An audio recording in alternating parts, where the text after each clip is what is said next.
Hey guys, on this one we are going to show you our tinny loader.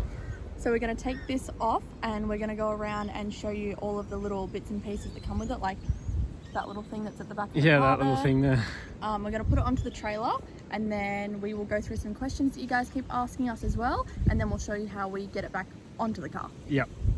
So just a disclaimer at the start of this video, we built this ourselves, so this isn't certified by Rhino Rack or certified by anyone, so if you build this yourself, that's at your own risk. Anyway, let's get into the video.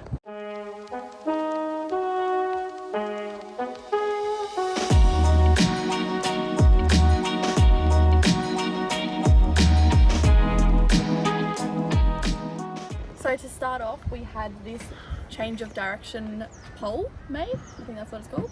Is that what it's called, Nick? Yep. And then, so we've got the rollers. So this is how we get it up and down. Yep. So that like...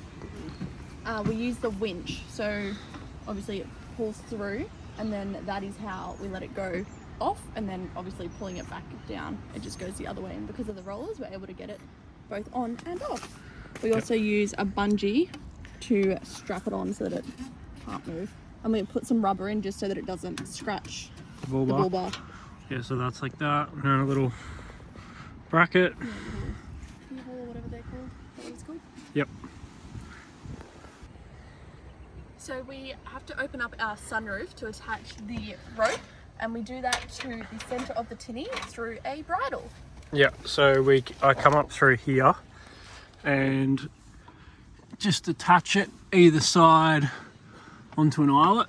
You can see up there. And then the same on the other side, and then there's just in the center of that chain to a 2-ton D shackle, so that just goes up in there. Same on the other side, and that's how we let it down. Okay, so either side of the rack that we've made, which is like a bit of RHS, like cut in half, a bit of box section, and if you look from the front side, you can see like the little channel that the gunnel sits in, so that runs all the way down the Rhino rack.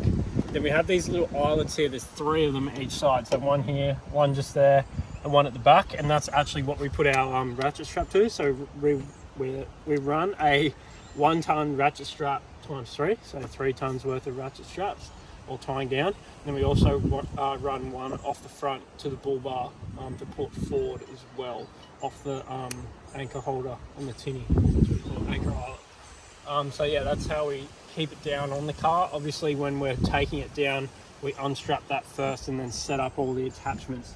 If we move to the back here, we made up these chains and we had to test them with a length of rope first off, so that will hold a ton as well. These little eyelets here, and then we use a D-shackle up onto the back of the rack there, and this also just has a little roller that the tinny gunner will roll off. We can also open the awning. If you look on our truck, the awning's like quite far back, but we can open the awning with the tinny up there, and we can also open the boot, and it only just touches, so that's pretty good as well. We made sure that we could access the back and open the awning. Also up in the tinny, everything stays in there, so there's like a battery box, bilge pump, and everything stays up in there apart from the battery obviously. So that's pretty much the back, so this will keep it in line and off the ground when we come down.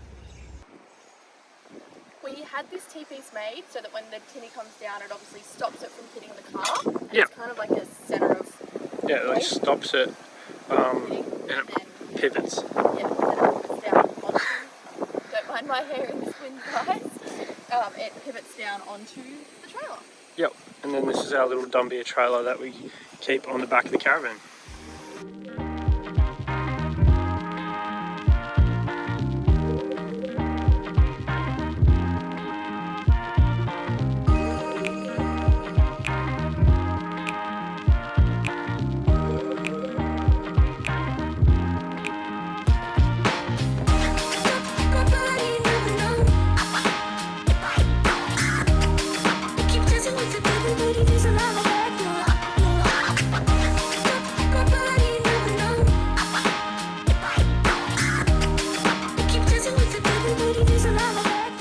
Now we've got the tinny down on the trailer, it's definitely better to have 2 people.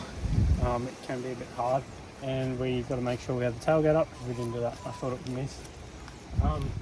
Yeah, you just want to line the trailer don't go too close with the trailer because it will hinge and go weird. So now we're pretty much just undo chain in the centre. That's what I was talking about earlier with our eyelets on the side there. And then yeah, that's pretty much it. Just undo them, winch it onto the trailer, and that's it. Chuck the engine on. So this is the Almac outboard loader that slides on the front that we've mounted on there. That over there is a box we've made, and the jerry can goes on the left and the battery goes on the right when it's on the roof. And then over here is the tinny all set up.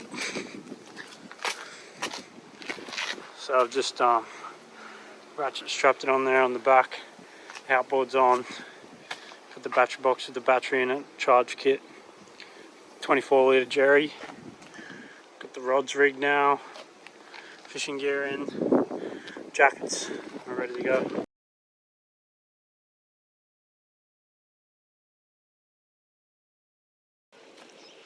Okay, putting the tinny back on the roof. Let's start from the front. We have the same redirection pole, so it's just a bit of aluminium box section, some rollers that redirects it, set it up the same. Got the winch coming to the side here. The winch rope runs over the top of the car. Then we got these two chains that we've made up, and always leave a little bit of a gap for that transom to dip in. Got the center bridle ready to go, and we just check everything. Make sure make sure you unlock that, because if you leave that winch connected, all hell breaks loose. Anyway, we're ready to winch.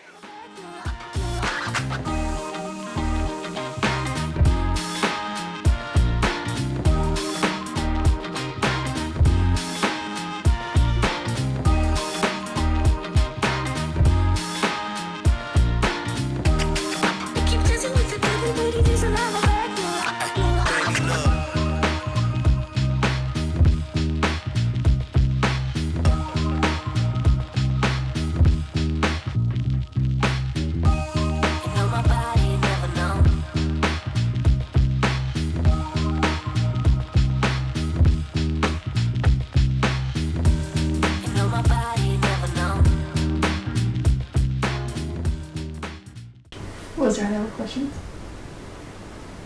Don't think so.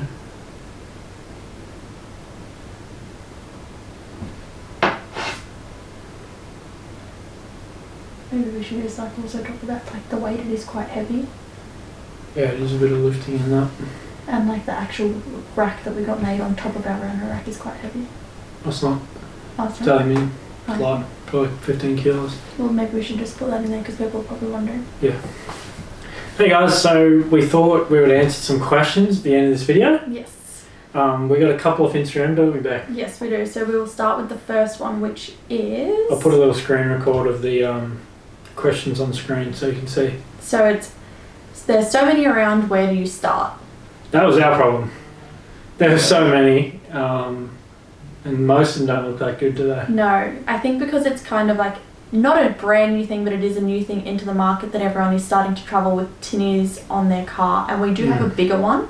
We didn't get like the traveller one. Ours has got quite like low sides. Yeah, we got a ours high is sided quite one. high sided. So that was another issue. It is at that little bit wider than the generic one too. And heavier. Yes. A little bit. So finding one that looked good on the car as well as being functional, that was our biggest. I think that was the biggest hardest thing. Design of the rack, it's your own risk if you want to go down the same path, is quite streamlined and clean, I think. Yeah. It is aluminium on the outside. It could be powder coated black, but we just didn't have the time. Yeah, because we had the biggest rush trying to get this done because we had the tinny ordered and then we had the engine ordered and then we're trying to get the rack done. And the car. And the car We only was bought new. the car like 4 weeks before. So we'd planned it all to go on the Hilux, and then everything changed with like 4 weeks to go, and then everything was ordered and then it had to be changed because of COVID, and then it was just all one big massive rush, wasn't it? Which is alright. It literally was fitted the night before we left. Yeah. So it still has some work to be done.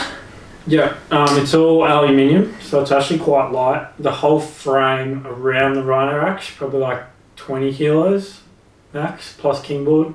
and a couple other things that you have to add on. Yeah. Obviously, we know that it's over the rhino rack limit, but the way we've mounted the rhino rack is a little bit different, and a couple other things to sort of help. I'm not saying it's bulletproof at all.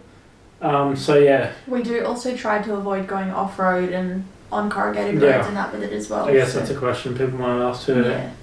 So we try to keep it mainly on road, and if we've got, if we're going off-road or with the tinny on corrugated roads, we'll try and put it behind us. But I guess to answer the question, there's so many, where do you start? Almac's probably the best design I've seen. I haven't really seen any others. There's a couple that slide over the side of the car. Yeah. But the Almac, I think, just brought out a new one which is black. So that looks alright. I haven't seen that yet. But yeah, it just depends depends how much money you want to spend too. I guess that rolls into our next question, which is how much was it, from J Donovan 2006. How you going, mate? How much was it? The material and everything, with all the posts made, the rack itself, like $500. Yeah. If that. So the rack itself wasn't that much, but then you've got to remember you've got all the parts that go like on the front of the car, the back of the car to stop the tinny, and then all of your ropes and that, which we had all of that really, didn't we? But yeah, we had to make a cradle for the trailer. Yeah. And weld a bracket on the front of the van for the outboard and stuff. Yeah, so all of that together. It's probably $1,500. And a lot of time.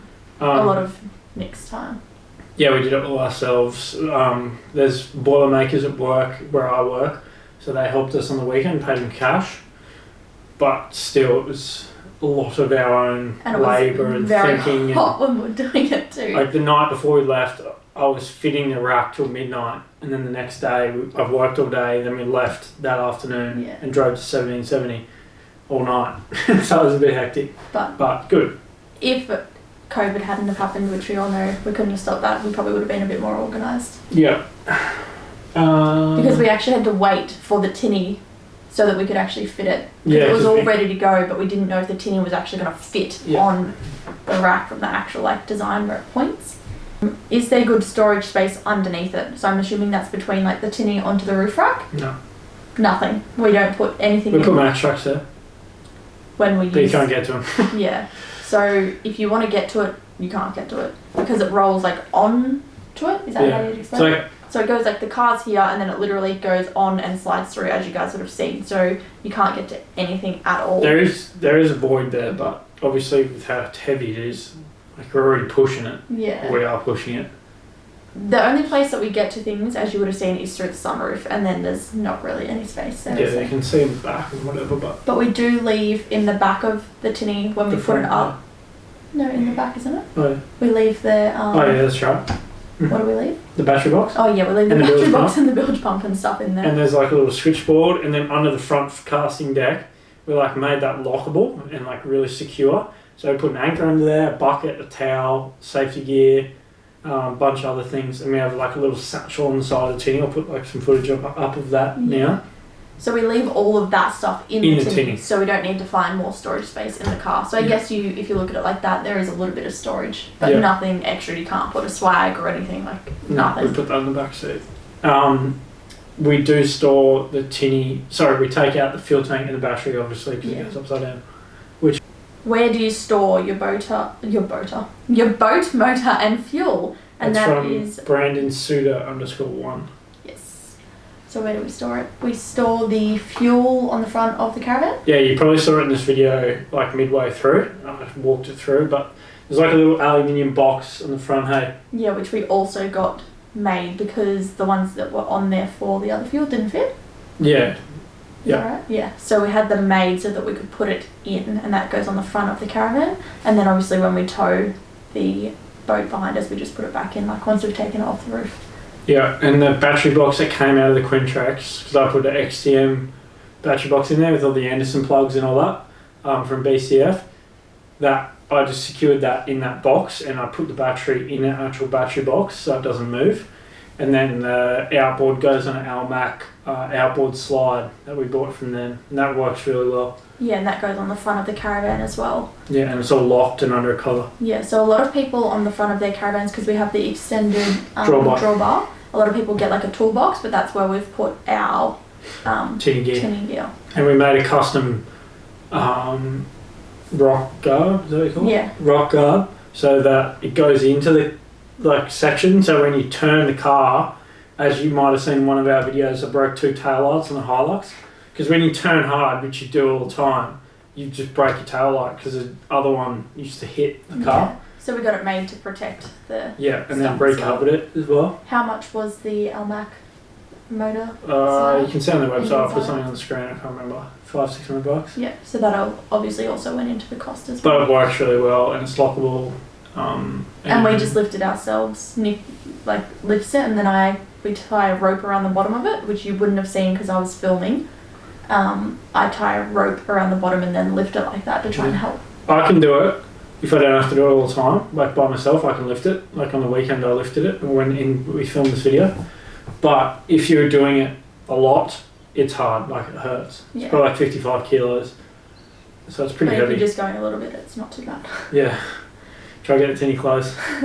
So the next question we have is from Spud86. What is the fuel consumption difference when the boat's up top compared to when it's not up the top? Probably like 2 litres. Yeah. So like caravan, just car, 15 litres per 100. Caravan and car, 18 and a half, maybe. Into the wind is a different story. And then tinny, whole program, about 23. 20 if you're going... And you can feel it when it's if up you're going there with the wind, you're fine. 20, 21. But if you're going into the wind, 23 upwards. So when we filmed the tinny, obviously going on and off in Burnett Heads, which you won't see for a few more weeks, it was windy as, like, it was blowing a gale, wasn't it? It was so strong. It was like 30 knots of wind. So anywhere we drove around there, we could just like hear it, feel it. Yeah. So with the wind, not too good. Without, is it worth it? Definitely. Yeah, it's good when you get to the spot. Definitely. It's not really that much, like 2 litres per 100 to have a tinny. Yeah. Like, if you got 1,000 Ks, it's what, 20 litres? Is that right? Yeah, something like that. Yeah. Is that right? I don't know. Put me on the spot. So it's like $25 to have a tinny. Yeah. Anyway. So it's not too bad. Okay, the next question is Brandon Suter or Sutter _1. Does it cause much drag having the tinny on the roof? I guess we kind of just answered that. It does, but it doesn't. It must like the tinny front faces down, so it kind of it has pushes that over like it. aerodynamic style. And we run a ratchet strap from the front, obviously, to keep it down. I think the thing we're worried about more so than the down, keeping the tinny on the rack, was up force, because there is that big void underneath. Yeah, so we didn't want the wind to like go Yeah. through and up. And the wind like coming up the bonnet and then under.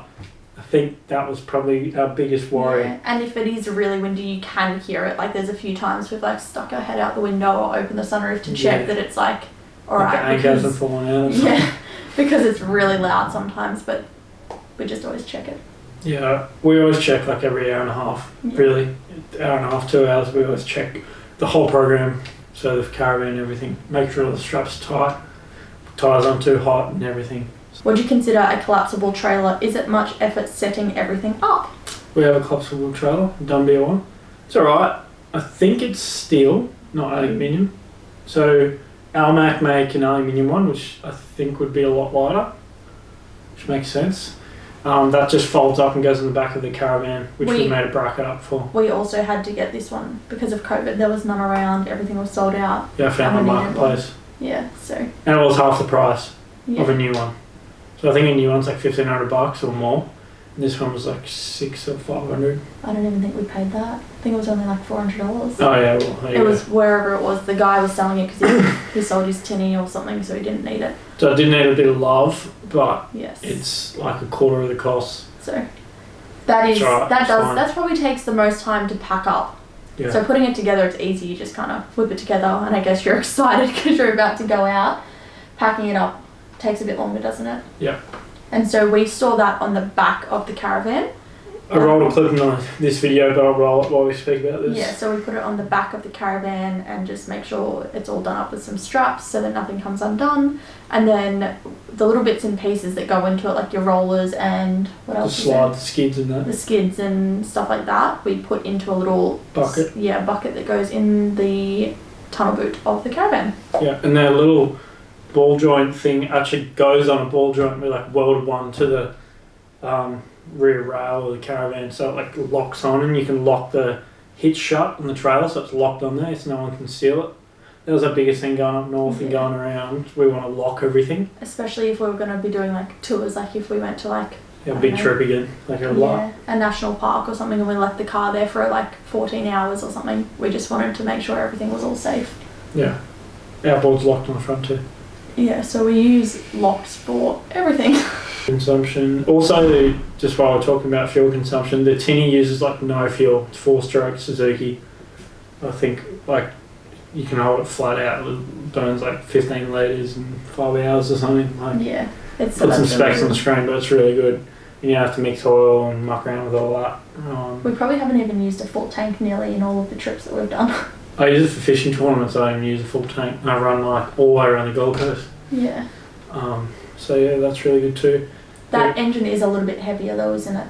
Yeah, 5 kilos heavier to have. Someone's calling me. 5 kilos heavier to have the electric start and charging pack. Yeah, but we just thought it was a bit easier. If we were going to do a remote trip and put a fridge in there and muck around with all that up a river somewhere with the Crocs, it's worth having a charging pack. We also have is it an electric motor? Oh yeah. The starting motor? Yeah. Is that what it's called? Not electric motor. But we haven't figured out how we're going to take that on trips yet. Yeah, need someone to put that. But so that doesn't. You end up taking too much gear. Yeah. We just don't take it. We just take it somewhere. If you guys have any more questions, just comment down below and we will answer them for you. We'll get back to you. Thanks for watching, guys. It's another video done. If you enjoyed this one, don't forget to leave a like and subscribe for next video.